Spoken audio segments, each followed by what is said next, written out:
வணக்கம் நண்பர்களே, இந்தியன் பாலிடிக்ஸ்ல முக்கியமான டாபிக்கை இந்த பதிவில் பார்க்க போறோம். இன்னைக்கு என்ன நாள்? 1999 கார்கில் வார் நடந்துச்சுல. நம்ம நாட்டுக்கும் பாகிஸ்தானுக்கும் இடையே போர் நடந்துச்சு. அதுல பாகிஸ்தானை துவம்சம் பண்ணோம். நம்ம அந்த கார்கில் வாருடைய வெற்றி தினம் இன்னைக்கு கொண்டாடப்படுது. 25வது ஆண்டு வெற்றி தினம் இன்னைக்கு கொண்டாடப்படுது. கார்கில் போர்ல ஜெயிக்கிறதுக்கு எவ்வளவு ராணுவ வீரர்கள் வீர மரணம் அடைஞ்சிருக்காங்க. ஒவ்வொரு ராணுவ வீரர்களுக்கும் ஒரு பெரிய சல்யூட்டை முன் வச்சுட்டு இன்னைக்கு நம்ம பாரத பிரதமர் நரேந்திர மோடி அவர்கள் கார்கில் போயிட்டாரு. அந்த வெற்றி தினத்தை கொண்டாடுவதற்காகவும் போரில் உயிரிழந்த வீரமரணம் அடைந்த நம்மளுடைய ராணுவ வீரர்களுக்கு மரியாதை செலுத்துவதற்காகவும் கார்கில் போயிட்டாரு. கார்கில்ல மிக முக்கியமான ஒரு விஷயத்தை காணொலி காட்சி வழியாக துவங்கி வச்சிருக்காரு. என்ன விஷயம் தெரியுமா? சின்குலா டன்னல் அப்படிங்கிற ஒரு டன்னல் பணியை தொடங்கி வச்சிருக்காரு. அது கட்டுமான பணியை தொடங்கி வச்சிருக்காரு அப்படிங்கிற அப்டேட்டை பார்க்க முடியுது. இந்த சின்குலா டன்னல் இருக்குல்ல, அது எதையும் இணைக்குது தெரியுமா? லடாக்கையும் மணாலியையும் இணைக்கக்கூடிய ஒரு டன்னல் இந்த சின்குலா டன்னல். இதில் ஒரு ஸ்பெஷல் விஷயம் ஒன்று இருக்கு. உலகத்திலேயே மிக உயரமான இடத்துல அமைக்கப்பட இருக்கக்கூடிய டன்னல் அப்படிங்கிறது குறிப்பிடத்தக்கது. எவ்வளோ அடி உயரம் தெரியுமா? 15,800 அடி உயரத்தில் டன்னல் நம்ம அமைக்கிறோம். எவ்வளோ பெரிய சாதனைங்க.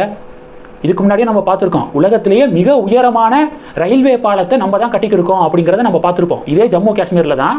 இப்போ பார்த்தீங்கன்னா உலகத்திலேயே மிக உயரமான இடத்துல டன்னல் 15,800 அடி உயரத்தில் டன்னல் அமைப்பதற்கான பணியை இன்னைக்கு பிரைம் மினிஸ்டர் தொடங்கி வச்சிருக்காரு அப்படிங்கிற அப்டேட்டை பார்க்குறோம்.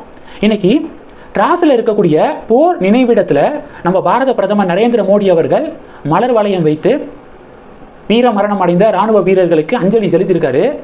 ஒரு ஸ்பீச் கொடுத்துருக்காருங்க. என்ன சரியான சம்பவம். என்ன சொல்லியிருக்காருன்னா, கார்கில் போருக்கு பின்னாடியும் பாகிஸ்தான் பாடம் கற்கவில்லை அப்படின்னு சொல்லிட்டு பாகிஸ்தானை டைரக்டா அட்டாக் பண்ணியிருக்காரு நம்ம பாரத பிரதமர். கார்கில் போருக்கு பிறகு பாகிஸ்தான் இன்னும் பாடம் கற்கவில்லை.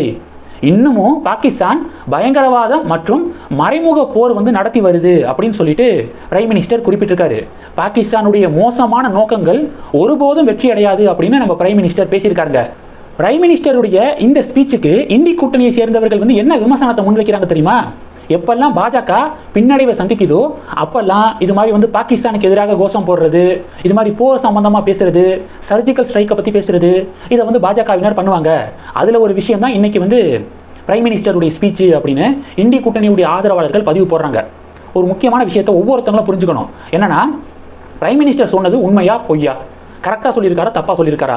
அவர் சொன்னது 100% கரெக்டுங்க. இன்னும் பாகிஸ்தான் பயங்கரவாதம் மற்றும் மறைமுக போர் நடத்தி வருது அப்படின்னு குறிப்பிட்டிருக்காரு. அதில் என்ன தப்பு இருக்கு? நீங்க புல்வாமால நம்மளுடைய சிஆர்பிஎஃப் வீரர்கள் வீர மரணம் அடைஞ்சாங்களே, ஜெய்சி முகமது அப்படிங்கிற ஒரு பயங்கரவாத அமைப்பு தான் அதுக்கு பொறுப்பேற்றுக்கிட்டானுங்க. பாகிஸ்தானுடைய பாராளுமன்றத்தில் ஒரு பாகிஸ்தானுடைய மினிஸ்டர் சொல்றாரு. என்ன சொல்றாரு? புல்வாமா தாக்குதல் இம்ரான் கானுடைய அரசாங்கத்துக்கு கிடைத்த வெற்றி அப்படின்னு சொல்லிட்டு பேசுறாரு. டைரக்டா பாகிஸ்தான் நம்ம இந்திய சிஆர்பிஎஃப் வீரர்களை அட்டாக் பண்ணல. ஆனா பிரைம் மினிஸ்டர் சொன்ன மாதிரி மறைமுக போர் இருக்கு பாத்தீங்களா, அதை நடத்தி வருது. இன்னொரு பாகிஸ்தான் மினிஸ்டர் சொன்னாரு, இந்த புல்வாமா அட்டாக்கு என்ன தெரியுமா கருத்து தெரிவிச்சாரு? இந்தியாவை அவங்களுடைய இடத்துக்குள்ளேயே போய் நம்ம அடிச்சோம் அப்படின்னு சொல்லிட்டு பேசினாரு. ஆனால் எவ்வளவு கேவலமான ஒரு ஸ்டேட்மெண்ட். அதை தான் பிரதமர் குறிப்பிட்டிருக்காரு. கார்கில் போருக்கு பிறகும் பாகிஸ்தான் இன்னும் பாடம் கற்கல. பயங்கரவாதத்தை தொடர்ந்து ஆதரிக்குது. தீவிரவாதிகளுடைய குழுக்களுக்கு மறைமுகமாக சப்போர்ட் பண்ணுது. மறைமுக போர் இந்தியாவுக்கு எதிராக நடத்தி வருது. அதனால பாகிஸ்தானுடைய மோசமான நோக்கங்கள் ஒருபோதும் வெற்றி அடையாது அப்படின்னு நம்ம பாரத பிரதமர் நரேந்திர மோடி அவர்கள் குறிப்பிட்டிருக்காரு. இன்னும் ஏகப்பட்ட தீவிரவாத அமைப்புகளுக்கு மறைமுகமாக பாகிஸ்தான் சப்போர்ட் பண்ணிக்கிருக்கு, வெப்பன்ஸ் கொடுத்துக்கிருக்கு அப்படிங்கிற குற்றச்சாட்டு தொடர்ந்து பாகிஸ்தான் மீது முன்வைக்கப்படுது. அதை தான் பாரத பிரதமர் குறிப்பிட்டிருக்காரு. அதனால பாரத பிரதமருடைய ஸ்பீச் 100% கரெக்டானது. அதனால இந்தி கூட்டணியை சேர்ந்தவர்கள் 100% நம்ம பாரத பிரதமருடைய பேச்சுக்கு ஆதரவு தெரிவிக்கணும் அப்படிங்கிறதான் என்னுடைய பார்வை. இதுலையும் பொலிட்டிக்கலா கிரிட்டிசைஸ் பண்ணாம சப்போர்ட் பண்ணணும் அப்படிங்கிறது என்னுடைய பார்வை. கார்கில் போர் அப்படின்னோடனே எனக்கு எது தெரியுமா ஃபர்ஸ்ட் ஸ்ட்ரைக் ஆகுது? பர்கா தத் அப்படின்னு சொல்லிட்டு ஒரு ஜேர்னலிஸ்ட் இருக்காங்க பார்த்தீங்களா, அவங்க தான் ஞாபகம் வராங்க.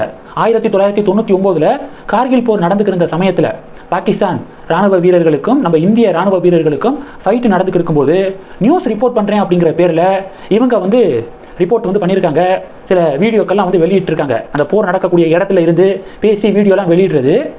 அதை பாகிஸ்தான் ராணுவ வீரர்கள் பார்த்து, ஓ இந்த இடம் தான், இந்திய ராணுவ வீரர்கள் இந்த கோஆர்டினேட்டில் தான் இருக்காங்க அப்படின்னு சொல்லிட்டு அதை பாகிஸ்தான் ராணுவ வீரர்கள் புரிஞ்சுக்கிட்டு கண்டுபிடிச்சு நம்ம இந்திய ராணுவ வீரர்களுக்கு அதனால பிரச்சனை ஏகப்பட்டது நம்ம ராணுவ வீரர்களுக்கு வந்திருக்கு. நியூஸ் கவரேஜ் பண்ணணும் அப்படின்னா ப்ராப்பராக பண்ணணும். இந்த போர் சமயத்தில் எப்படி பண்ணணுமோ அப்படி பண்ணணும். அதை விட்டுட்டு இப்படி முட்டாள்தனமாக பண்ணி அதனால நம்ம இந்திய ராணுவ வீரர்கள் சஃபர் ஆனது ரொம்ப அதிகம். இதில் கொடுமை என்ன அப்படின்னா, அந்த வர்க்காதத்துக்கு 2008 காங்கிரஸ் ஆட்சியில் பத்மஸ்ரீ விருது வழங்கப்பட்டுச்சு அப்படிங்கிறது தான் பெரிய ஒரு கூத்து. ஓகே, அதனால் கார்கில் வார் அப்படின்னு சொன்ன உடனேயே வர்க்காதத்துடைய ஞாபகம் தான் வருது. ஓகே, இந்த டாப்பிக்கை பற்றி உங்களுடைய பார்வைகளை மறக்காமல் கமெண்ட் பண்ணுங்கள். இன்னைக்கு கார்கில்ல நம்ம பிரைம் மினிஸ்டர் போல்டான ஸ்டேட்மெண்ட்ஸ் வந்து முன் வச்சிருக்காரு அப்படிங்கிறத பார்க்குறோம். இந்திய கூட்டணி பொலிட்டிக்கலாக அதை வந்து கிரிட்டிசைஸ் வந்து பண்ணுறாங்க. ஆனால் ஆய்வு செஞ்சு பார்த்தா பிரைம் மினிஸ்டருடைய ஸ்டாண்டு கரெக்டு, அவர் முன்வைத்த ஒவ்வொரு வார்த்தைகளும் சரியான வார்த்தைகள் அப்படின்னு சொல்லிட்டு இந்த வீடியோ முடிக்கிறேன். இந்த டாப்பிக்கை பற்றி உங்களுடைய பார்வைகளை மறக்காமல் கமெண்ட் பண்ணுங்கள். இந்த வீடியோ பிடிச்சிருந்துச்சுன்னா லைக் பண்ணுங்கள், ஷேர் பண்ணுங்கள், மறக்காமல் நம்ம சேனலை சப்ஸ்கிரைப் பண்ணுங்கள். மேலும் நம்ம சேனலுக்கு சப்போர்ட் பண்ணணும் அப்படின்னு ஆசைப்பட்டீங்கன்னா நான் பேசக்கூடிய வீடியோக்கு கீழே நன்றி அப்படிங்கிற ஆப்ஷன் இருக்குது. அதை கிளிக் பண்ணி உங்களால் முடிந்த தொகையை சேனல் வளர்ச்சிக்காக கொடுத்து உதவி செய்யலாம். இல்லை ஜாயின் பட்டனை கிளிக் பண்ணி நம்ம சேனலுக்கு மெம்பராக வந்து ஆகலாம். நன்றி. ஜெய் ஹிந்த்.